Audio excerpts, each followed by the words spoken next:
do? It's your boy Wavy. Stay Wavy TV back at y'all with another one. Let's get it, man. Let's talk about last night's episode of Monday Night Raw. I want to talk about the most important part of the show, which is the beginning of the show and the main event, which is the end of the show, right? So the show starts off with Seth freaking Rollins coming out with Paul Heyman and Bron Breakker. For those that don't know, last week on Friday Night SmackDown, Bron Breakker came out of nowhere and absolutely destroyed Roman Reigns. I mean, just obliterated the guy, right? Seth Rollins was basically fighting CM Punk.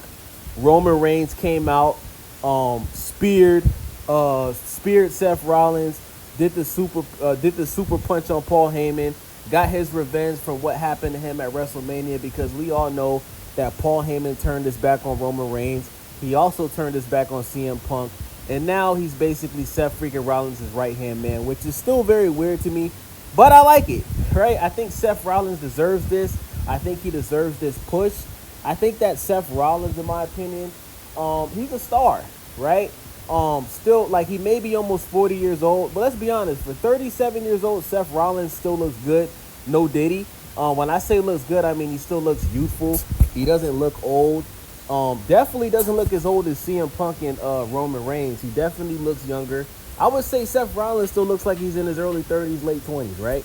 So with that being said, Bron Breakker, after Roman Reigns destroyed Paul Heyman and Seth Rollins, Bron Breakker came out, speared Roman Reigns, right? Got him outside of the ring, and Bron Breakker ran around the ring full speed like a running back NFL football player. For those that don't know, Bron Breakker actually is a former NFL professional football player. He was in the NFL, right?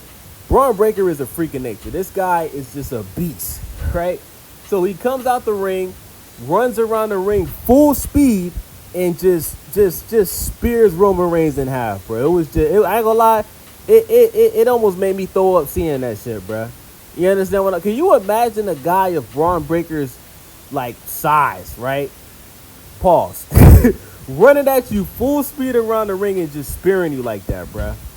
Oh, man. I know Roman is still sore right now from that shit. Anyway, so the show starts off, right? Sami Zayn comes out. And Sami Zayn basically confronts Seth Rollins, because those that don't know, Sami Zayn and Seth Rollins are indeed friends with each other, right? The whole kayfabe WWE storyline, Sami Zayn and Seth Rollins have basically always been friends, right? They've never really had a major problem with each other, right? But Sami Zayn doesn't like what Seth Rollins is doing. He didn't like what he did last week. And as he's talking to Seth Rollins, Bron Breakker is just, giving Sami Zayn the death stare. And Sami Zayn makes it clear, look, I don't like how this guy's looking at me. You need to tell him to stop before I punch him in his face. And Seth Rollins says, look, bro, look. I like you, but either you need to switch shows and go to Friday Night SmackDown and just stay out of my way, or I'm going to just have to destroy you. And I don't want to do that to you because I like you. I'm friends with you. And I don't want to, I don't want to have to beat up a former friend or a current friend, right? Like, I'm giving you an option to where we can stay friends and you just stay out of my way. Because it's going to get dangerous. It's going to get real dangerous for anybody in my way on Monday Night Raw. That's basically what Seth Rollins said, right? So Sami Zayn, he said, look, I'm going to give you time to think about it. Let me know at the end of the show what you want to do. So then he sends Paul Heyman to talk to Sami Zayn. And he gives Sami Zayn a very good offer that I think Sami Zayn should have took, right? He basically told Sami Zayn, look, if you switch shows and you go to Friday Night SmackDown, I will make sure that you face the winner of Jey Uso versus Logan Paul so you can go after that World Heavyweight Championship, right? Sami Zayn, obviously being the baby face, he turned down that option, and he basically said something that was very commendable. He said, I'm going to be champion one day, but when I do become champion, I'm doing it the right way. I'm not going to let you basically put me in a position to where I have to do something that's out of my character to win that belt. And that's commendable. Shout out to Sami Zayn, right? Now, this is what was weird, guys, right? There was no part of the show where there was an announcement that Sami Zayn was going to fight Bron Breakker, right? Like, Sami Zayn literally was wearing street clothes. The guy, he was wearing a button-up shirt, with some black jeans. And after he basically told Seth Rollins that he's not taking his offer, Bron Breakker walks out in his wrestling uniform. And I'm just looking around and I'm like, hold on, wait. So you're telling me that Bron Breakker is going to have a match with Sami Zayn? Why didn't they tell us this in the beginning of the show? All they had to do was say, if Sami doesn't take the offer, then he's going to have to fight Bron Breakker in a match. They didn't say that. So Sami Zayn ends up fighting Bron Breakker in jeans. like, Sami Zayn had a full match with Bron Breakker in black jeans. They could have been work pants, but they look like jeans to me. Somebody let me know in the comment section, right? But I've never seen Sami Zayn have a wrestling match in street clothes, bro. The guy usually wears his wrestling outfit, so I found that kind of weird.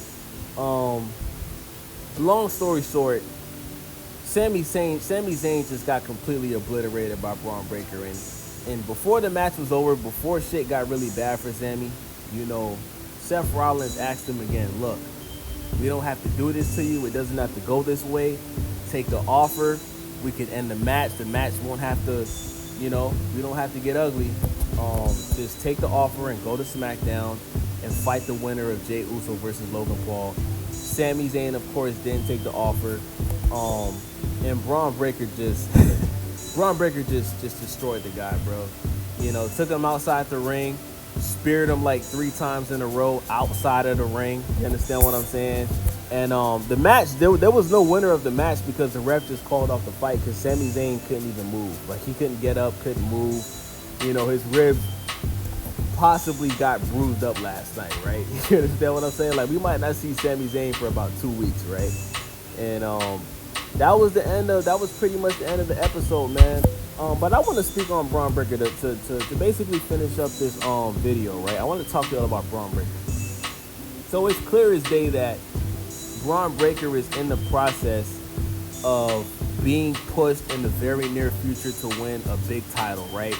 Those titles either being the World Heavyweight Championship or the WWE Championship. We all know that Jey Uso is the World Heavyweight Champion. John Cena is the WWE Champion, right? So I find it very odd that when Bron Breakker moved up to the main roster from NXT, he became Intercontinental Champion in probably less than a year, right? Just like what happened with Jacob Fatu, right? Jacob Fatu just became the United States Champion in less than a year. Now, what I want to say to y'all is, what has Bron Breakker done to deserve that? Like, this is a serious question for anybody out there that watches wrestling. If you're a fan of Bron Breakker or whether you're not, just give me your honest opinion. I'm going to read it, right? What has Bron Breakker done to get the push that he's getting right now? Because if you really think about it, right, he has a below average theme song, right? His mic skills are terrible, right? To the point where Bron Breakker doesn't even talk on the microphone that much. Like a lot of people don't even know what Bron Breakker's voice sounds like, right? Like, you would think he has this super masculine voice and he doesn't. His voice sounds like Mickey Mouse. It's super high pitched. He sounds just like his uncle Scott Steiner, but Scott Steiner was a beast on the mic. Scott Steiner was hilarious. He had a pimp gimmick. He used to roast people. I remember one time he just completely destroyed Ric Flair on the mic, talking about how wrinkly his skin is, to the point where Ric Flair actually cried about this shit, y'all. Go look it up. Shout out to Scott Steiner. Holla if you hear me. Big Papa Pump. Shout out to Scott Steiner, man. But Bron Breakker, he's bad on the mic, y'all. He's bad on the mic. The only thing he ever says is there any dogs out there tonight? Woo, woo, woo, woo, woo, woo, woo. Like, my nigga, that's the only thing he says. Like, you understand what I'm saying? And I'm saying that because it's obvious that there's a lot of favoritism going on when it comes to Triple H and all of the top dogs at WWE that's booking the matches and all that. There's favoritism towards Bron Breakker. But when you look at a guy like Carmelo Hayes, who moved up to the main roster at the same time as Bron Breakker, who was also an NXT champion, like a multi NXT champion like Bron Breakker when he was at NXT, right? Carmelo Hayes has better qualities of becoming a star more than Braun Breaker. He's great on the mic. He has a good theme song. He has the look. He has the image, right? The only thing that really hurts Carmelo Hayes is he's short. But, I mean, he's a wrestler at the end of the day. It's not like he's playing basketball where, you know, you have to be tall to really, you know, have a decent career. The guy's a professional wrestler.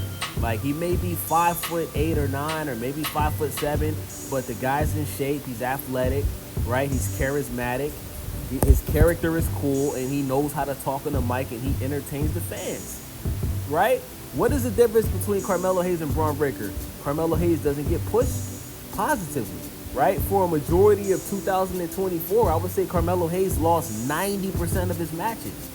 The only matches he did win was basically towards the end of the year last year, and that was only because everybody on social media was complaining about Carmelo Hayes losing every week. You know, we were all calling out Triple H like, yo, what are you doing with Melo? What are you doing with Carmelo Hayes? You got this guy looking like he shouldn't even be in wrestling, period, because he's losing every goddamn match. You guys remember when they first had Carmelo Hayes fight Braun Strowman, who's a 7-foot, 400-pound man? Like, what the fuck was the point of that? Triple H had Carmelo Hayes damn near die fighting Braun Strowman. It was insane. So I just wanted to bring that up because you have a lot of people that say Bronny James shouldn't be in the NBA, and the only reason Bronny James in the NBA is because of his dad, right? You also got a lot of people that said that Shedeur Sanders is not good, and the reason why he didn't go in the first round, second round, or even the third round is because he's not good. When, in all actuality, specifically Shedeur Sanders, that's not true. Shedeur Sanders was a Heisman Trophy contender. He possibly could have won the Heisman Trophy, right? And Bronny James, before he had that problem with his heart, was playing good in college, right? But you got guys out there that just slander these guys all day, and then you got guys like Bron Breakker, who has a overused, corny gimmick. Like, guys, let's be honest. Bron Breakker's character is the same character as Goldberg and Ryback. There's no difference, right? Like, we've seen this character over and over and over. How many wrestlers do we know their finishing move is a spear, guys? Like Edge, Roman. Come on. Like, Goldberg. It's nothing new. It's nothing new. Bron Breakker is a prime example of what happens when, you know, your uncle and your dad are in the profession that you're in. It's pure favoritism or nepotism, whatever you want to call it. That's what it is. And I'm not saying that Bron Breakker is a bad wrestler. What I'm saying is he still has a lot of things he needs to improve. And the fact that in his second, you may say third year in the main roster, he's basically in the process of becoming a 2-time champion. This is crazy. Let me know what y'all think. It's your boy Wavy.